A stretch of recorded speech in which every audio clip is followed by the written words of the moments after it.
What's going on, guys? Just wrapping up another crazy year of all this RC stuff I've been doing. So this is all the footage of projects that didn't work out or just didn't make good videos. I just left it alone.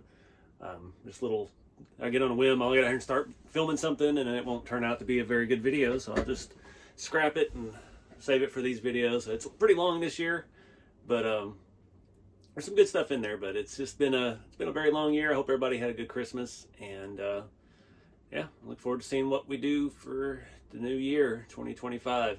It's crazy to think I've been doing this now for just about 3 years full time, and still not getting rich, but we're having fun. So appreciate you guys.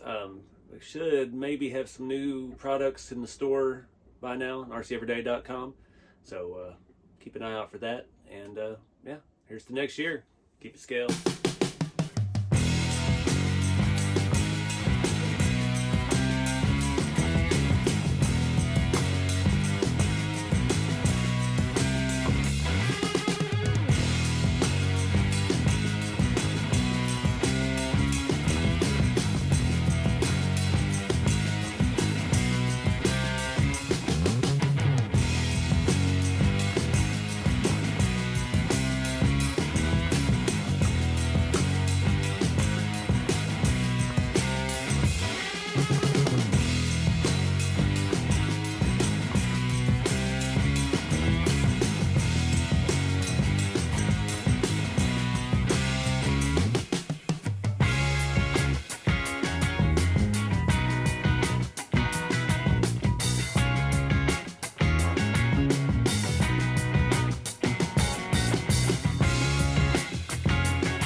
What's going on, guys? You joined me in the middle of things escalating quickly.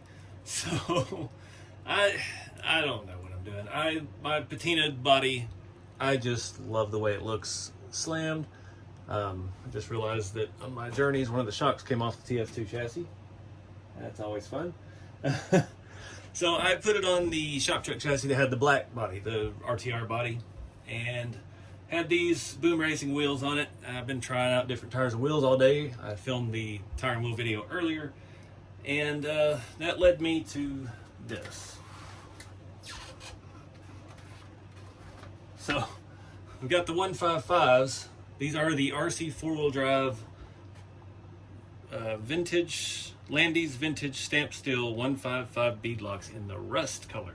And I always thought these were painted, but that is actually, there's rust underneath that white paint, and they've changed over time. I've got rust on my fingertips. So I'm trying something out. I can't tell if it's going to work or not until I just do it. So here we are. I wanted to reverse the wheels on the back. So the deep dish, still gonna have the same size tire, and they won't fit. This truck, this chassis has a standard width axle in the rear. So I test fit it on the blue truck that has the Boom Racing BRX 80, and they still wouldn't clear. So here we are, half disassembled a BRX 70 axle. And I guess what I'm doing is I'm gonna go ahead and throw this under the truck, see how it sits, and then we'll make decisions from there. Not sure yet. I would like to lower the truck a little more. This one, we had modified the front shock tires because that body had an engine bay. So we can't really lower it any more in the front than what it is. We got plenty of suspension travel, but yeah, I'd like to go a little lower. So I don't know what we're gonna do. I've also got some of these little C-notches that were designed for my chassis kits by Brad Edwards in our Facebook group. I'm not sure where I've put all that. So let's just see where the wind blows us. But I'm digging this look, and I mocked it up with some hubcaps from the Long Tall Texan RC, and they actually look pretty good on there, but I think it kind of takes away from the wheel. I'm not a fan of that silver paint I did on these, so it is what it is. But yeah, we're gonna just play this out and see what happens. I've got to take the body back off and swap on the 70 axle in the back. It looks like it'll work. I don't know. It may be too much, and then we'll switch it back. And then we may look at lowering the front a little bit more. We may swap on some uncut front shock mounts so we can have a little more adjustability. See if we can get this thing just hammered out flat. Right now it's sitting low because it's missing a tire on the other side in the back, and we've got full load of scale stuff in the inside. If I do decide to keep this truck on here, I am going to go in and pull out the four-wheel drive shifter out of the floor because, you know, we got to keep it scale. So I'll definitely be saving these Boom Racings with all the smooth rear caps for something special. I'm not sure what that is yet, but we'll figure it out. I had this BRX 70 axle for an upcoming project, so if this works out, I'll be ordering another one of those as well. So anyway, let's get started.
Well, it worked, but I don't like it.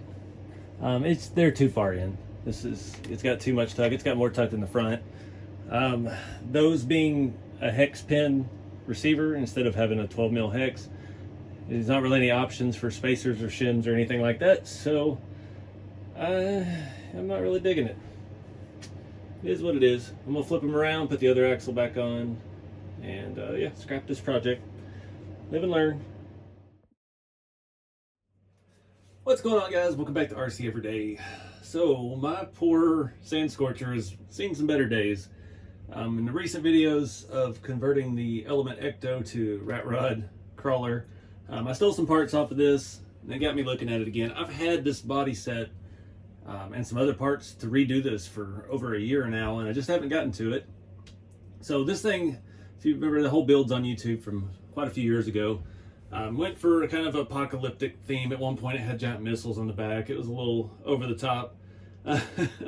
I got it secondhand and did a bunch of work to it and rusted a bunch of stuff that probably didn't be rusted.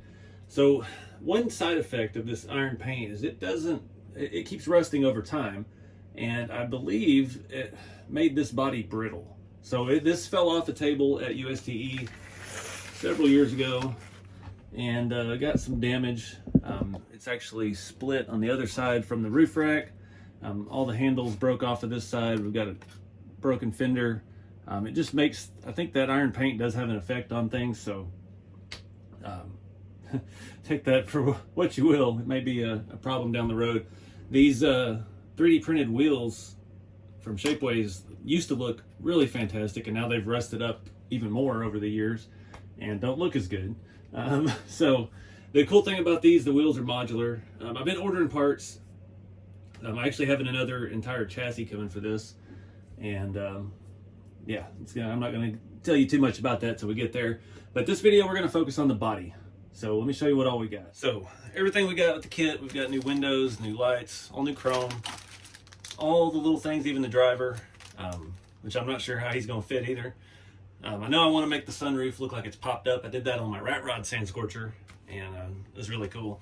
One thing I do have here that I forgot I had purchased, paid for, is the, I believe it's Night Customs. It's one of his older stuff that's on Shapeways, but he's got a scale flat 4 for this sand scorcher. It's made to go over the SRB chassis. The motor kind of sits right in there. I've got the Stinger type tailpipe. He has 3 or 4 different kind of exhaust for it. It's a classic look, and it doesn't stick out too far, so as you actually drive it, you won't break it off as easily unless you roll it. And then this is all the resin printed detail parts, like the belts and the pulley and the distributor and the little things like that for the engine. So I'm sure that stuff will get its own video as well. I'm mainly just focused on the body. This is going to take some time. It's humid as can be down here in Texas, so we're going to start off getting some primer on this, and I'm almost out of paint, so I'm kind of scrounging around. Like I said, I found some fun colors. I'm thinking I'll show you some pictures here that I found on just Googling, trying to find some ideas. I'm kind of digging this vintage stripe down the side. I'm not sure if I want them to start narrow and widen and go around, or how it's going to work out yet. But I'm going to try to do a multiple color stripe thing, with the front being one color and the rear being another. Not 100% sure yet if I'm going to do the white on the front. White, I hate working with white. But again, I want to try to do it shiny. And all the pictures of the ones I've seen that had white on the front, they had done the body lines black to bring out the detail. I've never done that before, so we may give that a try as well. But yeah, first thing I gotta do is get some primer on this, and I'm not gonna rush this one. I gotta take my time. We're probably gonna sand the primer, try to get it nice and smooth.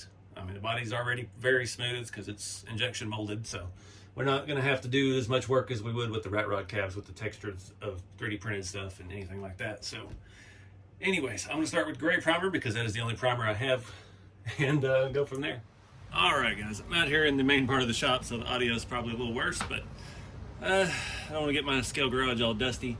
So that primer laid out fantastic. Show you.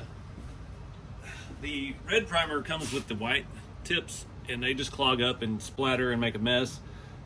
This kind of tip works fantastic. I wish I could find some red primer in that style.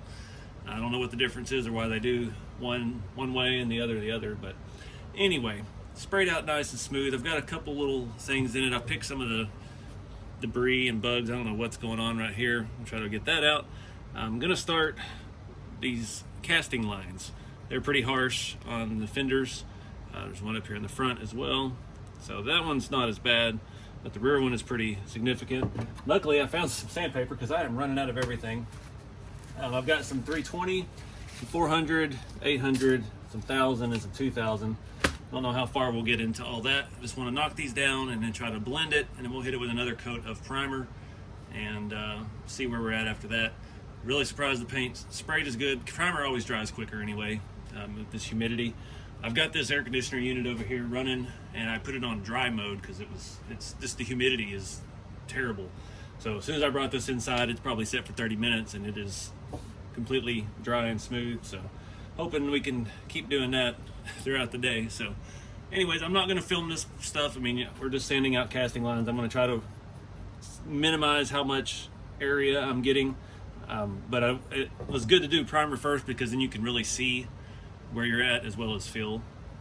You can see how much you're working down through it.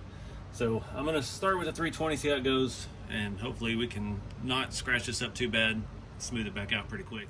All right, got it cleaned up pretty good. 1,000 grit was way too much for primer. I wasn't really thinking. Did the 320, took it down pretty good. 400 smoothed it up enough. I hit it with 1,000 grit. You can see where it's kind of shiny. It's kind of pointless. You're just embedding the shavings into the rest of the primer. So I wiped it down with a tack cloth. My fingers are all sticky, and I didn't get up on the sides real well. I just wanted the tops of the fenders to look good. You could take it further, but I know me, and I would mess up body lines and start getting out of hand if I'd tried to work at that angle. I don't have the equipment to work in that precise. I mean, see some of these guys got little files and things with certain grits, and the master model builders do things to the 10th degree. So I did it to the best degree I'm capable of. Yeah, gonna lay down another coat. Start with real light coat. It took really well. Come back with a second semi-light coat. Got really good coverage, so we're just gonna rock it. I'm not gonna do the whole thing. I'm just gonna focus on the sides where it needs it and where I've touched. So yeah, hopefully we don't want to get too much paint on it because we're gonna put a whole lot of paint on it later. All right, guys, I've already got problems. It's got to be this humidity. Primer started cracking at the body line for where the seam is between the fender, and it's really bad right there. The side's looking pretty bad. I had a little bit of spider webbing up here. I'm not sure what. I must have had some moisture trapped under it. I don't know. So I'm gonna try to sand it a little bit. Going with smoother stuff. I'm not gonna put any more primer on this.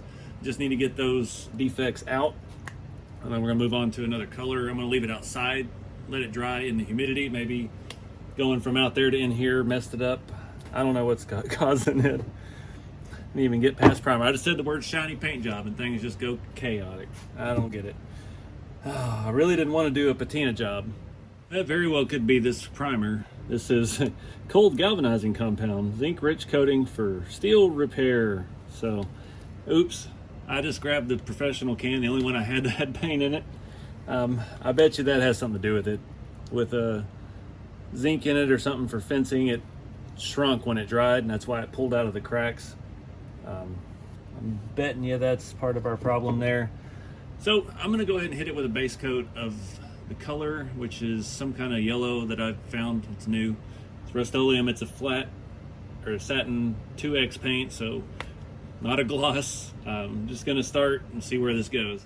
All right, guys. So this paint is dried somewhat. Yeah. I would have been better off just not sanding that. It's got, you can see some of the cracks in the primer. There's nothing we can do about that now. That primer was wrong from the start. I'm pretty sure that's the issue. That one looks pretty good. But that's what I said online, and just be a driver quality paint job. So we're just gonna rock it like it is. I need to hit this with a heat gun a little bit more because it is still just a little gummy, but I don't want to start throwing tape on it. I've shown you those 3 different ideas.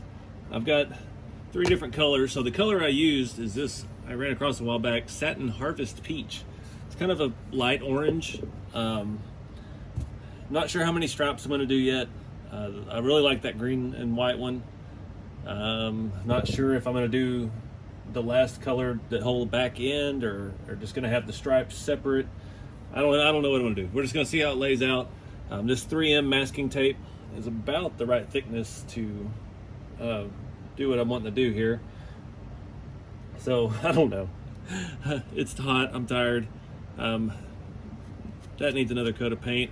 Getting this paint to stay. I was having some issues like cover. You can see a little bit of dark there. This is still a little tacky to the touch too. That's about the best part I got. It's got quite a bit of trash in it.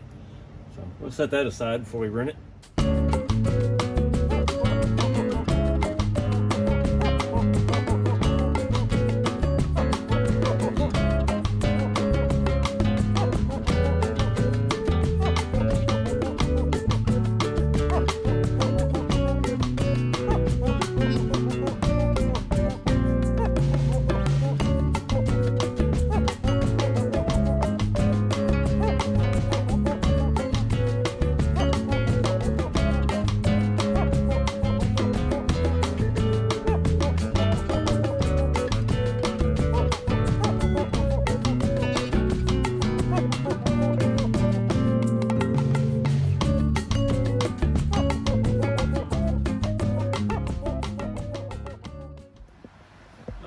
Well, that went about 10 times worse than I expected.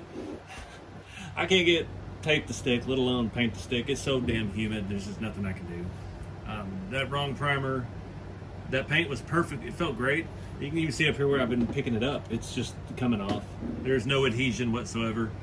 Everything is wrong, and it's on fire, and it's going to be a patina car now, it looks like. So let's see if we can lay down some more colors of stripes and not lose all of their base color.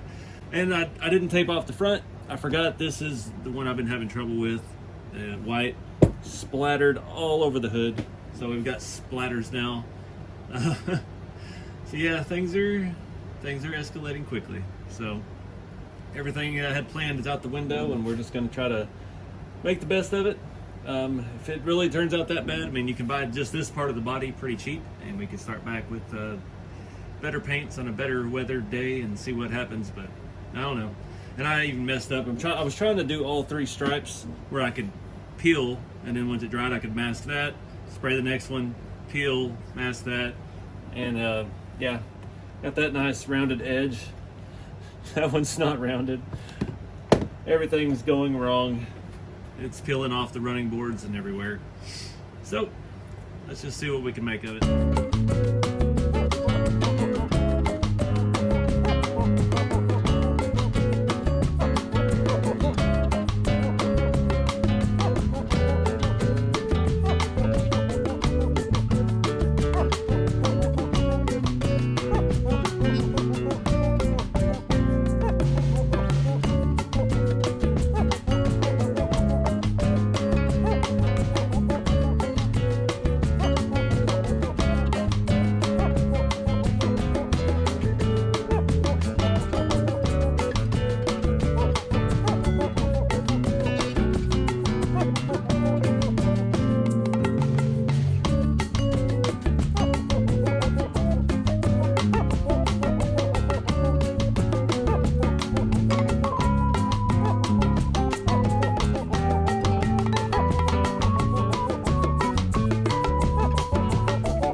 All right, what's going on, guys? Welcome back to RCeveryday. Back again on the Amigo C-Max build. Right now I'm just doing some testing, but we're going to finish this video out. I just ordered some parts. You see, I've got a much better look in the rear. I went ahead and put this is a Boom Racing BRX 70. This is about the narrowest axle they got. Somebody said they had a 60. I haven't seen one. I've spent enough time on the website here recently with the AGTs looking for them. But yeah, I had to do some research. The 70, the 70 front, they only showed it with a 4-link. I finally did find a picture of it with a leaf spring, and I talked to one of you guys who were telling me that the 70 will work with a leaf spring, and it will limit the steering a little bit, but we're going for a scale trail truck here. This isn't going to be a crawler, but, well, I mean, we've got barely any tire tuck. So that's what we're after. You can see how ridiculous that front is sticking out. I mean, it's more than half the tire. So I still want to try to stick with leaf under axle. Under axle. Think about that backwards there for a minute. We are going to have to change the body mounts. That's why I haven't done a front one yet. The rear one, we're going to have to shift the body forward and back a little bit to get this to jive right. Because right now it's pretty well centered. It's a little bit to the back, and then as we compress, we go way too far back. So we're going to be playing with a lot of leaf springs and just trying to get this thing lined up. We could go to a flatter leaf spring, where the flatter the leaf spring, the less it will move backwards as it compresses, because it's not compressing as much. Like the old Tamiya Hilux, the original one with the shifting hubs, it had perfectly flat leaf springs, and that kept your axle from walking backwards. These have quite a bit of arch to them, so I'm hoping that we can find a flat leaf spring. We're not ready to go through that just yet. I've got a bin full of them in there we can dig through, and we'll be able to get the wheelbase dialed in. It's just going to be a tedious process, but I want this body. I want to keep as much of the blue as I can, and I want these tires and wheels. I just love these Toyota wheels. They just kind of fit the era. They're 6-lug. All these little Japanese cars were 6-lug. Yeah, we just got to get that front down. So I've ordered the Boom Racing BRX 70 front. It cost $139 and $10 slow boat shipping. So we'll see how long it takes to get here. But once we get the narrow set, then we can set the front to back and adjust the wheelbase as needed, play with the leaf springs, get all that dialed in. Then we can make the front body mount once we've adjusted the rear. We can easily remake that piece, drill different holes in it. We can make it adjustable if we need to. Right now the body needs to go back a little bit, which also, since we flipped the leaf springs in the front in the last video, that's making it move forward. And we do have space up here for the chassis to fit, since I did cut it about 3 millimeters too short. So we can just kind of shift the whole car up, and it should jive and work out just fine. So anyways, fast forward time, we get a front axle and we can keep moving forward. What's going on, guys? Oh, we already did that. I forgot I filmed this video earlier in the week. Got my front axle here. So this is the Boom Racing BRLC 7022. Complete front assembled BRX 70 fat axle with badass universal drive shafts and keyed AR 4430-8T HD gears. A lot of words, a lot of numbers. Oh, and it's not assembled. Look at that. Wow. Titanium drag link. I was kind of hoping it was pre-assembled. Oh, what are all these rod ends and junk? And that's like M4 hardware. Maybe a little overkill for the girls we date here. Looking at the shock mount up top. This is a beefy little thing. I see why this was so expensive. I may have bought a better one than I need. So the same as the rear axle, this you can clock the housing however you need to. We've got to take the 4-link mounts and stuff off. We're going to do it on the leaf springs here.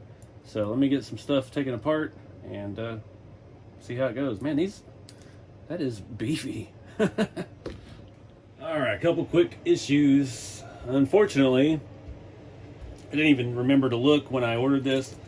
It is a center output input. So that's going to make our front drive shaft all sorts of bad to go with this GCM transmission. You're just not going to find a narrow axle this narrow with an offset diff, apparently. I just went and looked. Problem number 2 on the back, these axle ends you could just flip around and bolt because they clamp. You cannot just flip these around because the angles of the steering links and all will be all messed up. So this is going to have to be on top of the axle. So unfortunately, that's going to affect how low this thing could sit. And I'm going to flip the back that way. So that stinks. I'm still not sure our drive shaft situation will even work. The GCM transfer case you can flip side to side, but this being centered, it kind of defeats the purpose of having the GCM transmission. Man, that stinks. But anyway, I'm gonna go put all this stuff together, get this thing rolling, see how it sits with the narrow axles, and we'll just go from there. We can overcome it. All right, guys. I sure do like how narrow that is, but it's just a little tall. I don't know what we're gonna do. I gotta do some brainstorming. The steering link doesn't fit where it's supposed to because of the leaf spring. So I've just got it bolted on the bottom. It's kind of out of the way. I had to extend it just a couple millimeters to reach because the knuckles are angled. So I don't know. Let's put this video on pause and see where we end up. What's going on, guys? I don't really have a video for this video I'm filming here, so who knows where this will end up, but might be the end of the year leftovers footage. But I need to do some stuff. I'm just trying to knock out little projects today. Actually in the process of building something very special, but I can't talk about it yet. I don't know when this video is coming out. So anyway, just waiting on paint to dry, and I've got a Bauhaus. This is the N2R high clearance skid plate for the TF2 version 5. We just put one of these on the 82 Toyota pickup back there. We've got it nice and low. I needed to tuck that up. I bought a couple of them because I didn't have any spares, and I was looking at the wall, and this truck here definitely needs one. Since I'm actually crawling this truck and driving it, and I couldn't be happier with the performance. It's time to go ahead and tuck that thing up a little bit, see if it's going to cause us drive shaft problems or what. So I'm going to start tearing this thing apart. We'll see how this fits. So on the standard wheelbase TF2s, the skid plate is held in with the screw going out this way, which is going to be our body mounts, and a screw coming in, which is our body mount on this one. This has the new updated ones. You see I've got the receiver on top of this, which I really don't want to move because they'll never get tape on there to stick again because it's already dirty. So I think what I'm going to do, I'm going to go ahead and pull this shaft pin out, take the transfer case screws out of the bottom, and see if we can work the transfer case out. Unplug the receiver and just leave it stuck in its little home. You got to have it out of the way anyway to get to these inner ones. They're just, that one especially you can't get to. That one sometimes you can. Where's my tools? There we go.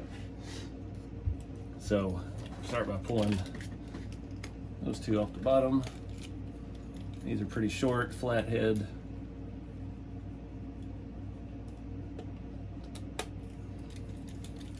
It's going to bolt back in exactly the same way, just with a little more ground clearance. This thing saves about almost 10 millimeters of clearance it gives us. So it's definitely worth it if it'll work. The only reason I'm concerned it may not work is because the Scottsdales and the Blazers have the K44 axle, and our drive shaft comes out the driver's side and goes into the passenger side. So under full compression, we have about 6 millimeters of clearance with our drive shaft. So I'm worried that we raise that up a little bit, it may interfere with the transmission. We didn't have that issue with the Toyota, luckily, and made that very enjoyable to to drive. We'll pull that whole mess out. Get these two inside screws first. Our wiring out of the way. We're still going at this at an angle, and it's still run the risk of stripping these out, but we can get them broke loose.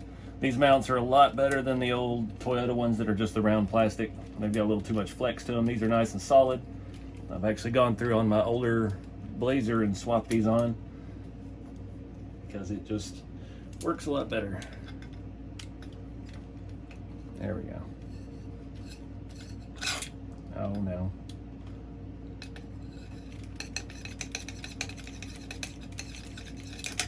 So, get the one on the outside. Just remember which way those body mounts face, so you don't have any issues after you get this all back together. There we go. The other side. This truck has been phenomenal off-road. I don't want to mess anything up. I don't want to make any compromises because it does work very well the way it is. All right, get that safely out. Make sure I'm turning it the right way. So the other skid plate is 3D printed. It is a SLS nylon 12. That's what I actually started making my kits out of last year. We've since switched to multi-jet fusion. It's a little more durable, a little more expensive of a process, but yeah, still the nylon 12 has got a very, very high tensile strength. I know the stuff I'm doing now is around like 4,400 PSI. Just ridiculous. I can't even imagine what a PLA print would be. It would probably be like 500 PSI strength. Just a totally different animal. That's why I've used these forever on trucks, and I have not had any issues with them breaking. I've had that on Old Red, and I've beat that truck to death for 10 years. So these mounts do not have threads on the inside. It is a little bit tight, but it's not actually threaded. So we want to see where the outer screw falls. We may have to swap that for a longer one and throw a lock nut on the inside. These will be fine because they go through this way and thread into the body mount. Get them started.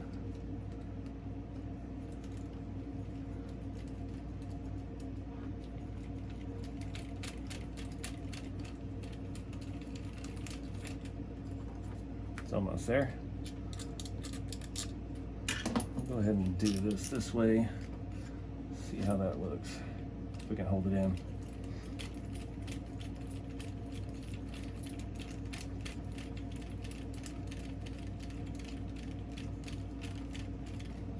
All right, everything looks like it's gonna work. I had to flip back over, get the rear drive shaft back in. This does make your drive shafts a little bit longer. We're still within the range of these. That one is very tight. This one's got a little bit of slop in it.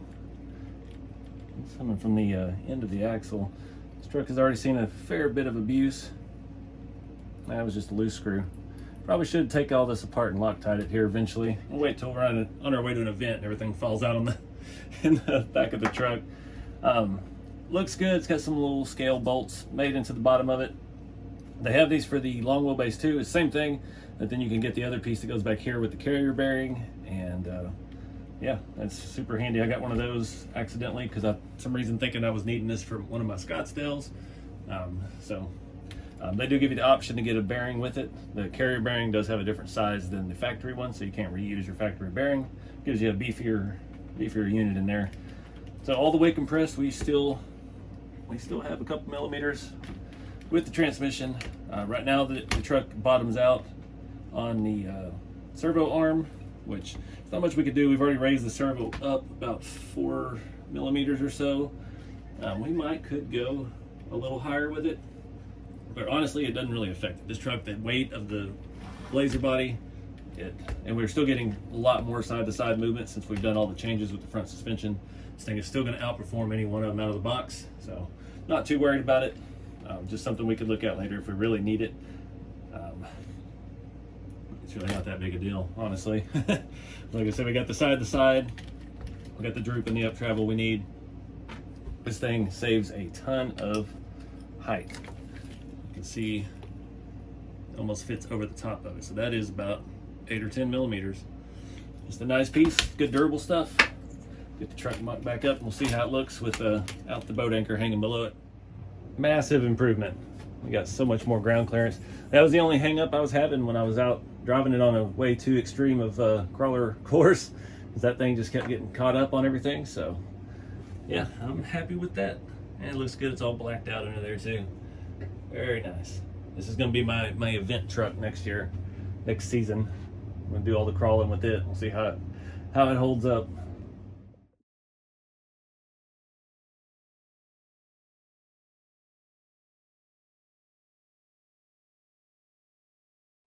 All right, guys, everything is fluid. I don't know what I'm gonna do yet. I did get some black paint on that body, and it's just this time of year. I walked it out there perfectly clean, set it down on my little painting area, and walked through a spider web, of course. Didn't see it till I painted over it. Finished off my can. It was Tamiya TS9 matte black. Got a pretty good base coat on the cab and the hood. Got to run the window trims and stuff really well. I did run it a couple times because I'm trying to wipe spider webs off of it. So things are just going off swimmingly here, but I don't know. I'm kind of thinking more about this. Not with the utility bed, but this body on this chassis. I built this truck for the RC4 drive build off earlier this year, and I put it on the shop truck. It had the wooden bed, so the stake sides and all the hay and stuff in it. And I don't know, I want to drive it. And that wooden bed stake setup was way too fragile. It's barely hanging on from transporting it to events. Going out to California was rough on it. It's just the way I have to do it. So I'm thinking I may just drive this one out there. One reason there's a lot of stuff I didn't think about. Like I said, I've been taking a little break. I need a bench seat. I need metal wipers. I need a 2-piece grill. I need an engine bay. I need a lot of stuff. So luckily I'm in no short supply of TF2 chassis. I have another one over here. Unfortunately it has Yoda axles, but it is set up for Scottsdale body. I had one on it. I put the blue one on it a long time ago, actually. So that may be the build we do the utility bed on. But I think this truck belongs on here. So this is probably what I'm going to run. And we'll see. I think the blue would look really good with the utility bed as well. But we'll figure it out as we get there. But this is going to be my plan. I took the wood bed off, took all the hay and stuff out of the back. Shout out again to Old Sun RC. Made me the Purina chow bags and the scale bales of hay and stuff. And even down at Texas Crawfest in the hotel room, he was making scale trash bags out of the hotel trash bag. He's a great dude. But yeah, this is what I'm gonna run. This truck is gorgeous the way it is. And yeah, it doesn't have an engine bay. This is just gonna be the driver for out there. And we'll figure out the utility bed thing once I get my hands on it. That's the hard part. I was super excited to do all this, and I was like, I need a bench seat, wipers, grill, engine bays. I think I actually have an engine bay, but we need some stuff. So I am thinking about making one change on this one. I have a 2-piece grill, and they were out of stock forever when I built this truck for the build off, so I just went with the stock one, heavily weathered. And I want to try something since this truck does not have a lot of chrome on it. We've got a steel rear bumper, the painted white bumper, white mirrors. I think I'm going to do the 2-piece grill, and I'm going to paint it with that paint that Jeremy was telling me about. Let me see if I can grab it real quick.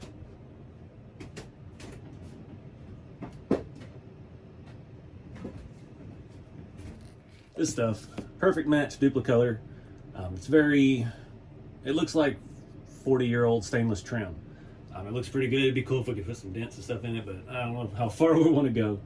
But definitely want to add that detail. This grill came out pretty good considering, it's heavily weathered, but I just like the other style grills better. We need to dull the chrome down though, that's the problem. And since I need another pair of headlights, dang it. We'll have to steal the headlights from the kit. I don't know what we're doing. We're just hanging out, having some square body fun, and we'll go from there. Another issue I'm having with this is this body's been on a shop truck chassis. It does not want to stay attached with the grub screws. It's stretched out a little bit, so we may have to run screws in this. We'll see.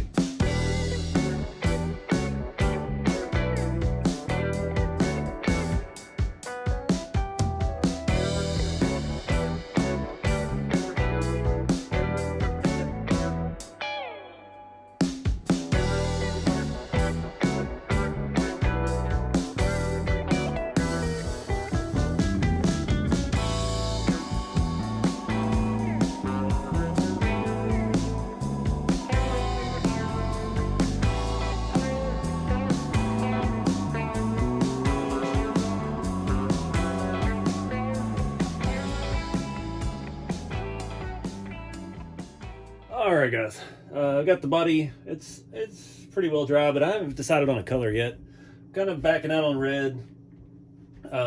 Anyway, I took the engine bay out of the black body, put the black body back on the shop truck chassis. Show you that. I need some chrome steel wheels. Like, I don't know.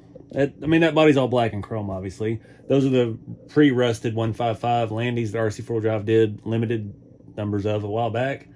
And they look great with the blue body, but they're not working with that. But I do like the 155 and the Steely. So if anybody knows of any chrome 155s that look like factory 5-lug, it's got to be 5-lug, let me know, because that's not working. I mean, I'm sure there's a whole world of things on eBay and Amazon I haven't looked into. There'd probably be 1.9s, which we could do. I don't know. But yeah, need something different for that to go with the black and chrome theme. I waxed that truck, as you saw there in the video, just to try to get all the dust off of it. But anyways, back to the blue truck. I stole the engine bay out of the black body because it doesn't fit well with the shop truck chassis. I'd already modified the chassis, but we've moved parts around. That's the problem with having all these square bodies, is I keep mixing and matching stuff and changing up. So I don't know. I wanted to put the engine bay in the blue truck. I'm trying to figure out. So we did a bunch of mods. We added these Galantu hoops, and we filed them down. They fit pretty good with the black body on there, but it's still set up just a little bit in the front. So I'm looking at trying to line this up without it being in the body and not having much luck.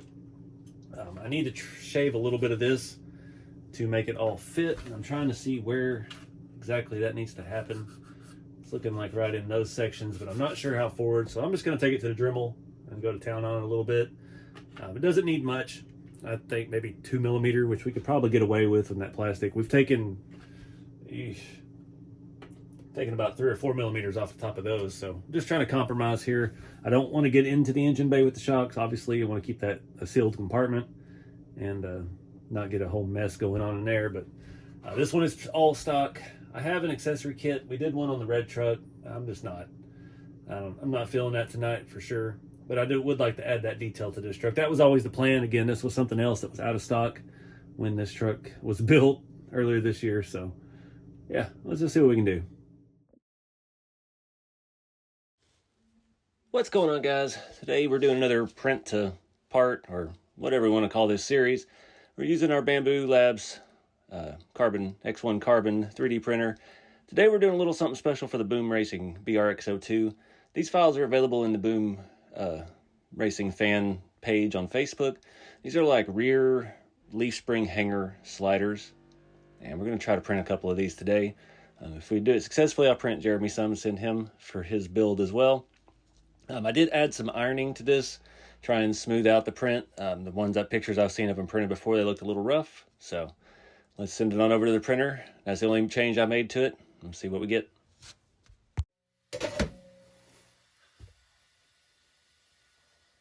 All right, guys, fresh out the printer. They've got a little bit of support structure here. We'll have to break off. I have to get some cutters for it. These files are on the Boom Racing fan Facebook group.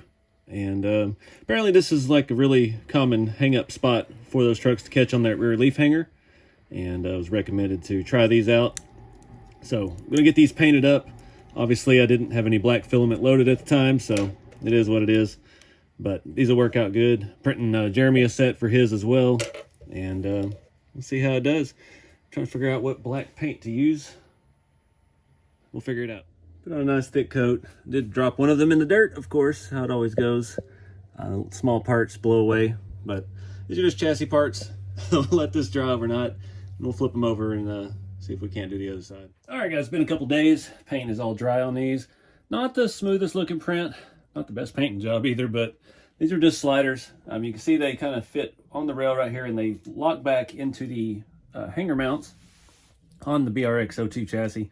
So we've got a source hardware that's just a little bit longer, and yeah, guessing just about, looks like 2mm longer. All right, I had to find some hardware. I don't have a lot of longer stuff. That is the one we're replacing it with. Just a little too long, but that's all I've got. This is actually from the Boom Racing axles, so we're not cheating on the brand here. I've got one that's slightly longer for the back. Get this lined up here. That locked in, get this pressed down, this one slid through, and get our spacer back on the inside. It's just a little bit too long, but I'd rather have matching heads on it. I'm being real particular about this build. I don't want it to look trashy, but we're doing the best we can here. Get these started. and I'll show you a better look of what I'm talking about on the inside here. I just want to snug that up. I don't want to get too much into the plastic. I did use ABS to print those, so they should be a little more durable than, say, like PLA. I didn't want to use the ABS GF because that's not brittle, but it's not as elastic, that's the word, as the standard ABS prints are. But it would have looked a little smoother, but it is what it is. I was told by a lot of boom racing people that this is a must-have, and yeah, we're rocking with it. Get it snug. I don't want to get too much into our plastic. So you can see those screws are just a little bit long, but it's not going to interfere with anything. We've kept all the spacing and everything the same, and now we've got a little bit of a slider there to ease up onto the leaf springs on the trail, which is what we're after here. So that's going to wrap it up for this episode of whatever this series is called. Still haven't really decided a name. First one was print to patina. This one's print to paint because we're not patinaing it, but trying to keep a variety of things, trying to just showcase what these printers can do, what you can do with one at home. It's not just scale stuff. It's not just these kind of parts. It's anything. Opens up a whole wide world of opportunity to make stuff, and it's been a lot of fun. So get out there and do something fun with the hobby, guys. Get creative and keep it scale. I'll see y'all in the next one.